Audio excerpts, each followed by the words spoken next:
In this little lecture, I want to talk to you about the law that was given by Yahweh to his chosen people, the Israelites. I think when we come across the law today, when we're reading through the Old Testament, we can kind of approach this through our lens in today's times and today's culture. And we can think that the law may seem random or strange or overreaching or, whatever, all of the ways that the law has been described. But in order for us to not do this, in order for us to understand the law in its proper context, we need to go back and we need to understand what it meant to the original audience, to the people that it was given to, the people of God, the Israelites. And when we understand what it meant to them, then we can shape these later questions and find answers to them about what it means for people living today. So in this lecture, we're talking about the law and what it meant in its proper context. Now, before getting into the meat of this lecture, you just need to know that the law isn't random. There were 613 commands total, but they're not random. There are a lot of guidelines that we may think are kind of weird today, but they need to stay grounded in the covenant between God and man. So first we need to look at where we are in the story. And just as a side note, when I use the name Yahweh, I'm referring to God. This was the personal name in Hebrew that we find in the Old Testament to designate God. And it comes from the Hebrew word meaning to be, or from the first person point of view, I am. So in the narrative, we're after the Exodus. The Israelites have been released from slavery, or more have escaped from slavery. They are now wandering in the desert, looking for where they're going to go next, and they are looking for this promised land. It's a time of a lot of uncertainty, but also kind of a time of hope and just looking forward to what Yahweh is going to do next. And so it is in this time that Yahweh decides to give the law to the Israelites. Now, the law was incredibly important to the Israelites, and here's why. In the ancient Near East, a people group needed at least three things to be considered a nation. They needed a leader, a land, and a law. They needed some kind of systematized way of living that set them apart from all the nations around them. So first, let's look at the leader. God, or Yahweh, started the people of Israel through choosing Abraham. And leadership then shifts down the line to Isaac, Jacob, and so on. There was almost always a person who was the representative or leader of the nation. One of the only exceptions we have to this is when they were enslaved in Egypt, were controlled by a pagan nation, and basically assimilated with those around them. So that's one of the only times that we see that there's not really a human representative for the Israelites. But aside from that, in every generation, God would raise up a human leader. But through all of this, he was the true leader. In this case, in the context and the time that we're talking about, while Moses was the human leader, he answered to God and was listening to God to guide him in what to tell the people to do. So, leader, check. The Israelites had it. Next, they needed a land. And they sort of had it, sort of didn't. They knew that it had been promised to them by Yahweh, but they were still on their journey to get to this land. And so it was, it was something that was going to be their own, but they weren't there quite yet. So, land, check, sort of.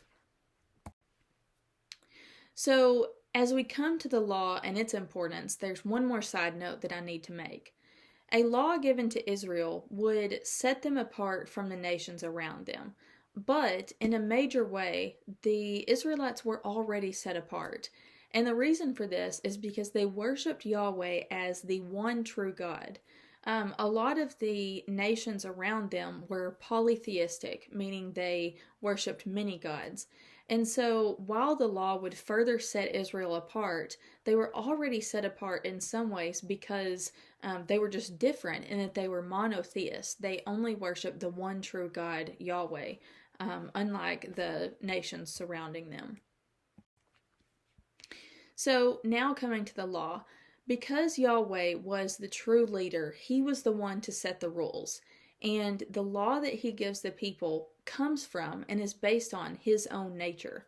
So God gave the people guidelines for living in order to shape them into the people that he wanted them to be.